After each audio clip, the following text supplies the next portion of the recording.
Resulta increíble que una mujer que ha estado mucho tiempo con el Señor, lo ha escuchado no una vez, sino muchas veces, ha visto sus milagros, conoce perfectamente el timbre de la voz del Señor, lo tiene enfrente y no lo reconozca. No va a ser a la primera la que le va a pasar eso.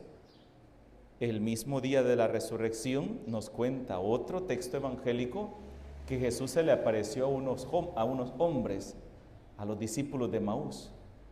Jesús se paró a la par de ellos, habló con ellos y no lo reconocieron. La pregunta que podría surgir hoy ¿es que Jesús era otro Jesús después de la resurrección? No, era el mismo. Era el mismo Jesús.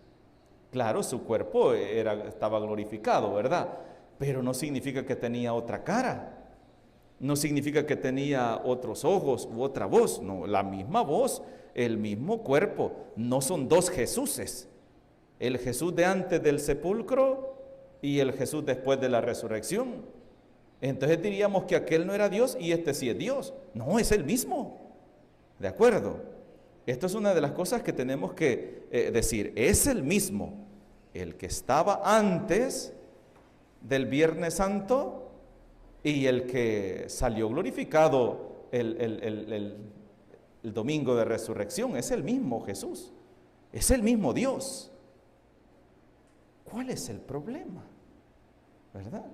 Porque cualquiera podría decir, no, es que mire como él, ¿verdad? Aquel Jesús, pues aquel como era un despojo, ¿verdad? Aquel Jesús ya era como algunas herejías que surgieron diciendo de que Jesús, el Jesús de aquel simplemente era un hombre mortal que actuaba con el poder del Espíritu Santo, pero ¿cómo Dios iba a ser crucificado? Algunos llegaron a negar eso, que Jesucristo fuera verdadero Dios y verdadero hombre, ¿verdad? Lo negaron eso. Y no, es el mismo Jesucristo, es el mismo. Nada más que, como nos lo decía los textos sagrados estos días, el que murió, ¿verdad? Ya no volverá a morir, ha vencido a la muerte. Aquel que murió en la cruz ha resucitado y ya no muere más. Así lo decían los textos sagrados. ¿Qué es lo que pasa? Veamos una característica importante. María Magdalena dice así, mire. María se había quedado llorando junto al sepulcro de Jesús. Se había quedado llorando.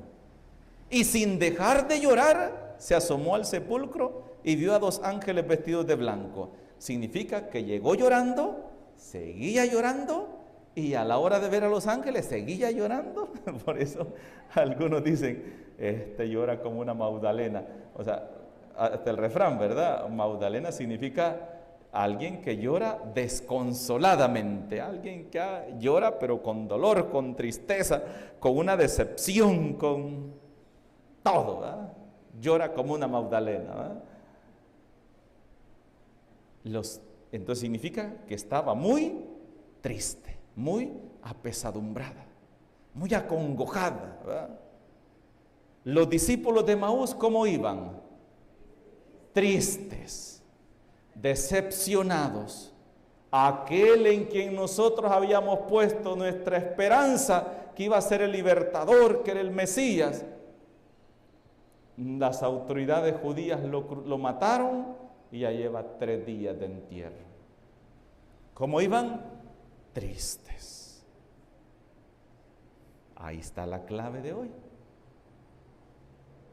¿Qué tan fácil es descubrir a Jesús que está con nosotros cuando nuestro corazón está apesadumbrado?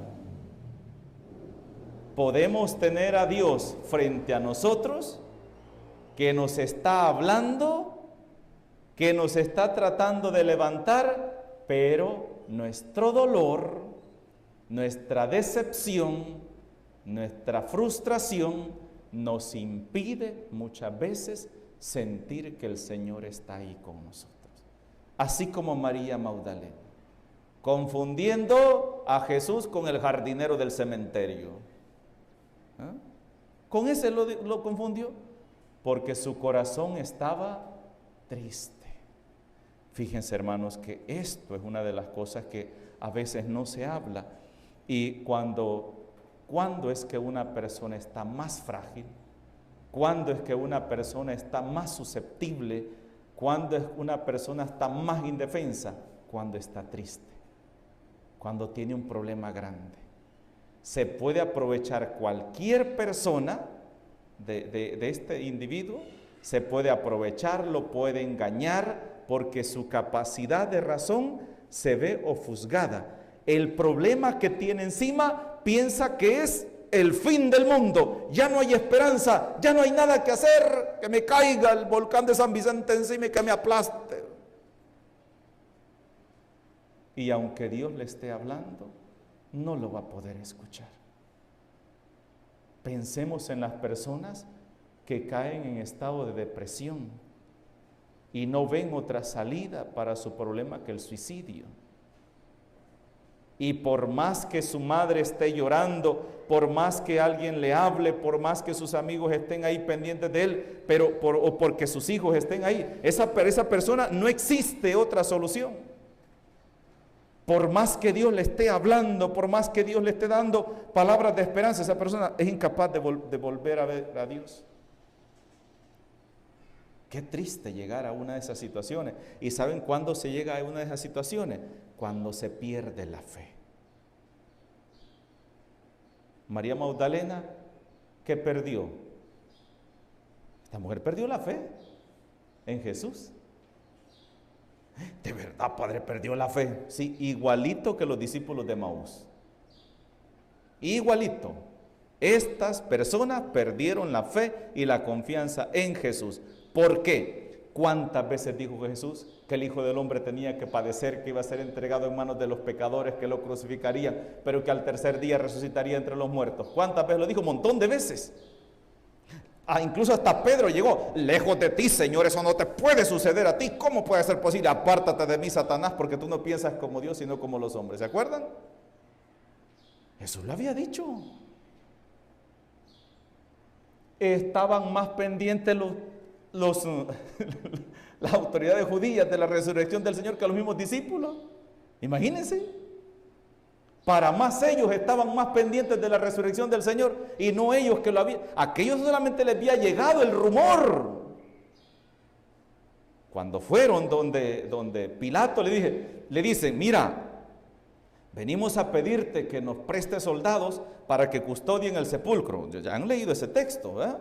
Venimos a que nos prestes la guardia porque ese tal que hemos crucificado dijo que al tercer día resucitaría. ¿Se acuerdan? Dijo que al tercer día resucitaría. Y si llegan los discípulos de él y se roban el cuerpo y dicen que ha resucitado, el problema segundo va a ser peor que este. ¿Y qué le dice Pilato? Llévense la guardia, ahí la tienen. ¿Se acuerdan de ese texto? Llévensela y pongan ustedes los centinelas. Por eso estaban los soldados cuidando el sepulcro, para que nadie se fuera a robar el cuerpo del Señor y que dijeran después que había resucitado. Oigan esto, hasta las autoridades judías sabían eso. Los sumos sacerdotes, hasta ellos sabían. ¿Y a quién se los había dicho principalmente Jesús? A sus discípulos, a los apóstoles. ¿Pero qué había pasado? La tristeza, la decepción los había invadido. Y esa tristeza les había impedido experimentar la alegría del resucitado. Del resucitado. Lejos de nosotros la tristeza, lejos de nosotros la decepción, lejos de nosotros la amargura. Cuando venga un problema, siempre tenemos que pensar. A mí me gustaba una frase de Monseñor Rómulo Emiliani, ¿se acuerdan? Que creo que era un programa que él tenía, que es Dios tiene corazón, algo así creo que se llamaba ese programa. Con Dios somos invencibles. ¿Se acuerdan de ese programa? Esa frase a mí me gustaba cuando la escuchaba. Con Dios somos invencibles. Si Dios está conmigo, ¿quién contra mí? Cuando venga una prueba difícil, cuando venga una situación difícil, si Dios está conmigo, ¿quién contra mí? Si viene una enfermedad, persecución, hambre, guerra, tenemos que decir como dijo el apóstol San Pablo, ¿quién podrá apartarme del amor de Dios? ¿Se acuerdan? Ese texto lo hemos escuchado un montón de veces. ¿Qué podrá apartarme del amor de Dios? El hambre, la guerra, la desnudez, la vida o la muerte, nada me podrá apartar del amor de Dios. Acuérdense de esas palabras. Pero ¿qué pasa cuando viene un problema a nuestra vida? ¿Qué pasa cuando viene una enfermedad? ¿Qué pasa cuando viene una situación que se escapa de nuestras manos y vemos que es imposible solucionarla nosotros? ¿Qué decimos? Dios me abandonó. Ha caído sobre mí la desgracia más grande. Estoy perdido, dice. No.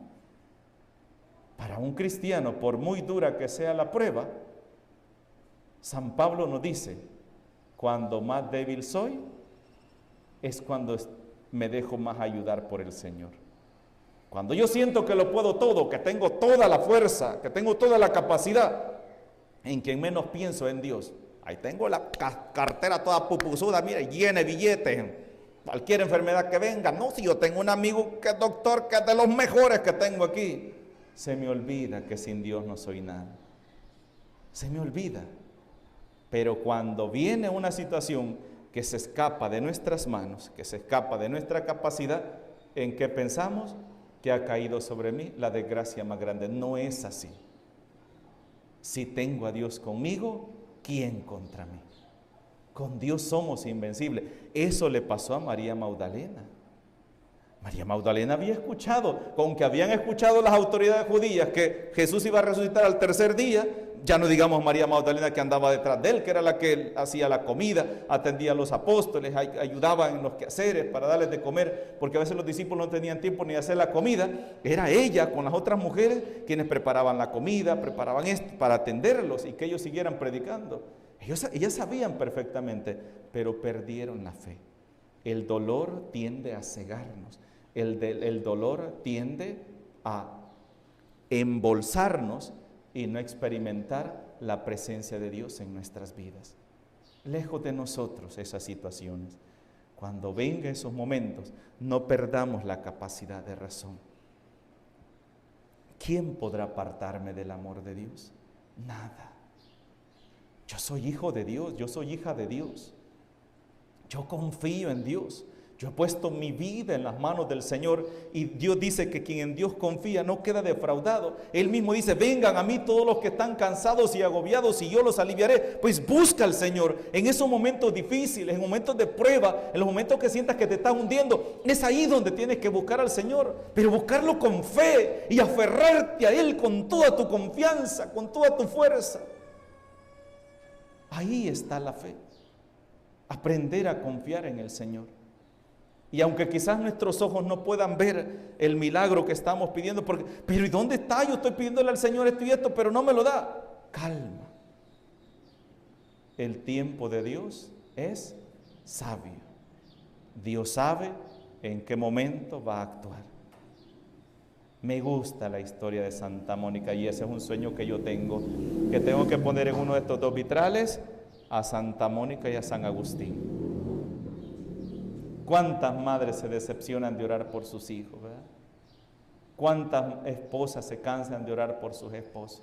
¿Cuántos años oró Santa Mónica por la conversión de su hijo? 30 años. Y nosotros apenas llevamos 2 novenas y ya no, Dios no me oye, Padre. 2 meses hemos venido a la novena del Divino Niño. Una misa fuimos y nos arrodillamos y hay que tarde el Padre, que te apure. Ay. Y salimos de la misa, no, Padre, a mi Dios mío, oye, ya fui a una misa y el Señor no me ha solucionado el problema. Así somos nosotros, ¿eh? Así somos. Hay que aprender a confiar en el Señor. Y la confianza significa seguir avanzando, seguir caminando, porque quien en Dios confía no queda defraudado. En el nombre del Padre, del Hijo y del Espíritu Santo. Amén.